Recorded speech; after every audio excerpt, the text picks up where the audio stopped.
Hello and welcome to the Budget Knitter Podcast channel. My name is WSpargurKnits, and today is our final video in the Budget Knitter 2019 sock along. And as you can see here, I have finished my socks. I was going to wait and bind off one of the socks on this video, but I actually had a knit along that I was participating in that actually needed them done beforehand. So I did go ahead and finish them, and as you can see here, I have done my bind offs on both. And so that's what we're covering today. We are covering the bind off of the sock. And so what we did in our last videos, we finished our heels and we continued up the leg. So for me, I continued knitting and knitting and knitting and knitting and knitting until I had about 10 grams of yarn left. You could probably go to about 8 or so and still be safe. But I went till about 10 grams of yarn left in both of my balls, and that's when I started my ribbing. I did 1x1 ribbing, and this is twisted rib. Now this area here is just from one needle to the next, and I think I'll probably have it on the other side there too, yeah. Which is gonna happen if you do twisted rib, but if you're doing regular ribbed 1x1 or 2x2, it's not gonna look like this. I did my ribbing for 2 inches, and then I did my bind off, and that is the bind off we're gonna cover today. It is called the yarn over bind off, and while it does flare, I know a lot of people don't like that. They really don't like the flared look when they're, when their socks aren't on their feet, but I actually don't mind it because the only time anybody's going to see the sock is when it's on my leg. And when it is on my leg, it is going to be stretched out and nobody's going to be any the wiser. So it is flared here on both. But as you can see, this stretches quite a bit and feels, even when it kind of reaches its limit, it feels like it's still got room to go. So the yarn over bind off is what we're going to be covering. So I've done a little sample swatch here just to have something to work off of, and this is in 1x1 ribbing. This is on worsted weight with US 8 needles, just to have something bigger to be able to show you. And what we're going to do is actually pretty simple. It just takes a little bit longer. So the first stitch of your round, you're going to knit, and you're going to knit the next stitch. Now, you can do this in pattern. So if you have knit, purl, knit, purl, knit, purl, you can purl the next stitch and do this in pattern, and you'll get a little bit less of a flare. However, I found that when I do it in pattern, it's not as stretchy and it's really tight when it's on my leg. So I don't do that, but you can do that if you're not at all worried about trying to fit over a larger calf. But I'm going to do it out of pattern and knit all of the stitches. So you're going to knit your second stitch as usual, and then you're going to pass the first stitch over, just as if you were doing a regular run-of-the-mill bind-off. But this is where the step is a little bit different. Now you're going to take your yarn, and you're going to wrap it as if you're doing a yarn over, and you're going to pass that stitch over your yarn over.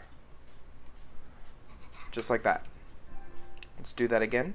So knit your next stitch, pass that stitch over, do a yarn over, and pass that stitch over the yarn over. Just like that. One more time. Knit your next stitch, pass the previous stitch over, yarn over, pass stitch over the yarn over. Knit next stitch, pass stitch over. Oops, having trouble inserting my needle here. Yarn over, pass stitch over the yarn over. And sometimes I drop that yarn over, but it's okay. There we go. Knit the next stitch, yarn over, or excuse me, knit the next stitch, pass stitch over, yarn over, pass stitch over. So I'm going to finish up my swatch and then I'll show you what it looks like here at the end. Okay, when you've got one stitch left on the right needle and one stitch left on the left needle, continue as usual, knit the stitch, pass stitch over, yarn over. Actually, no. On the last stitch, you're just going to do the knit pass over. If you do a yarn over, you can have a gap. Now, excuse me, at least for the flat piece. Now, if you are doing in the round, go ahead and do that yarn over and do the additional pass over, because now you've got to connect it over to your front, to the beginning of the round, which I am going to show you how to do. So you're going to pull that long and cut enough thread to be able to weave in an end. You can kind of pull that a little snug. Okay, so first I want to show you, I did a German twisted, sometimes called the Norwegian, sometimes just called a stretchy cast on. And for this swatch, which is about 3 inches wide in ribbing, which is probably about 4 inches wide if it were kind of blocked out, this cast on stretches to approximately 6 inches. Now the bind off stretches quite a bit further. Looks like 8 inches. So on this piece, we're getting a little over 8 inches of stretch here. And that's just the limits of the fabric. That's not the limits of the bind off. The bind off could go further, but the fabric's preventing it from doing so.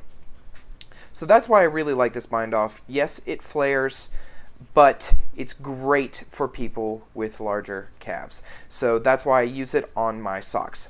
Now, we want to connect this to the first stitch, connect it as if we're connecting it in a round.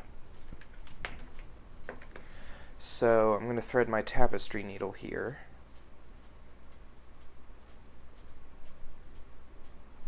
Alright.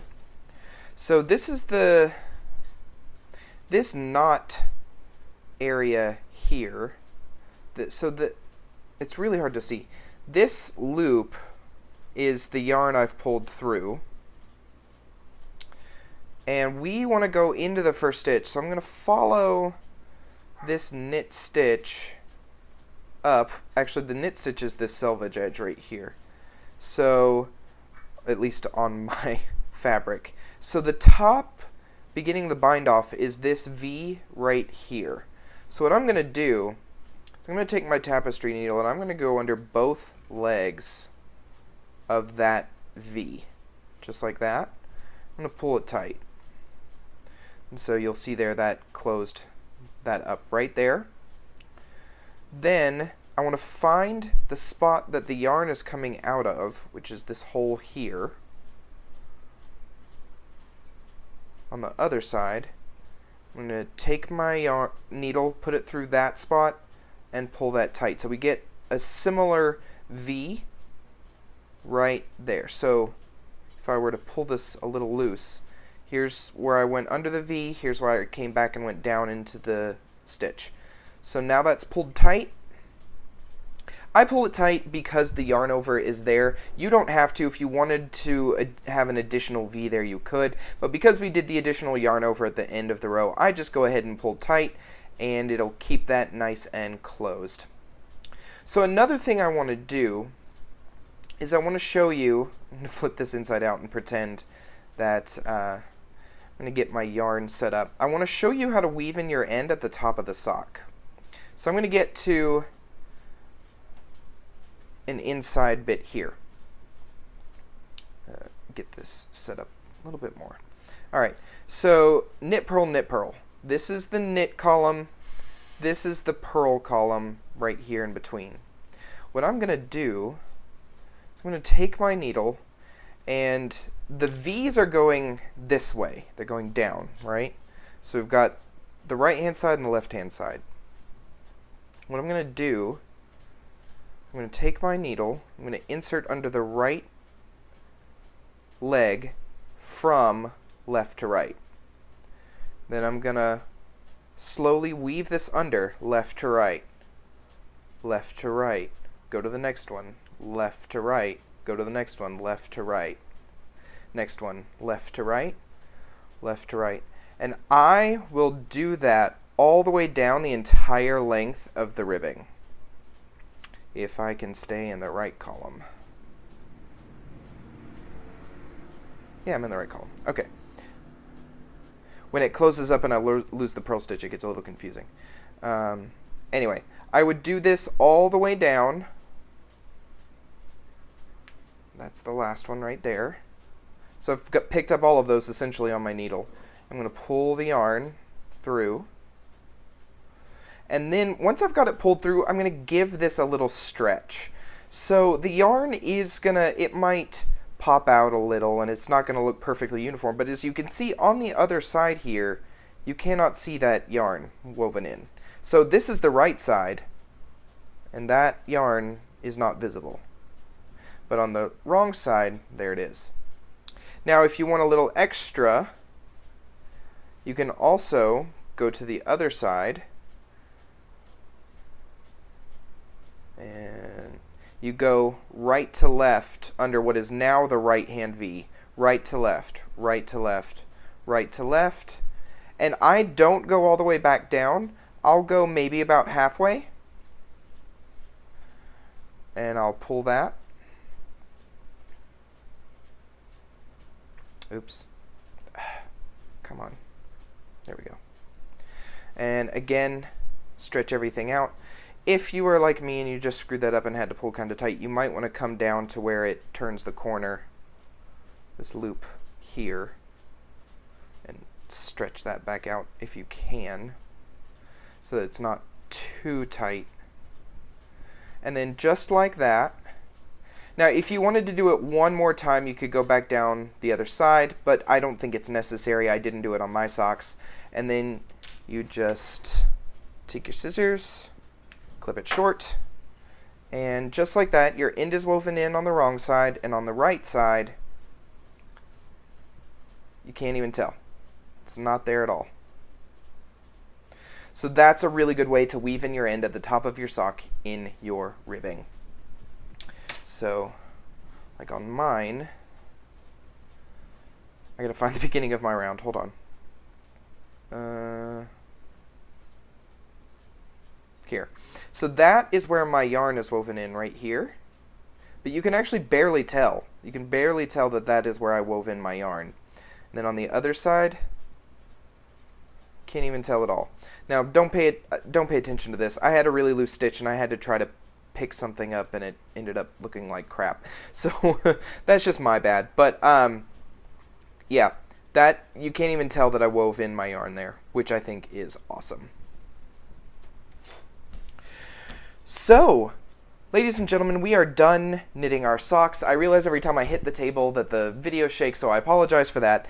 But we are now done knitting our socks. You have done a toe using increases. You have done a heel using German short rows. And you have done a bind off using the yarn over bind off with a really cool weave in technique for your ribbing so that it doesn't appear on the right side of your work.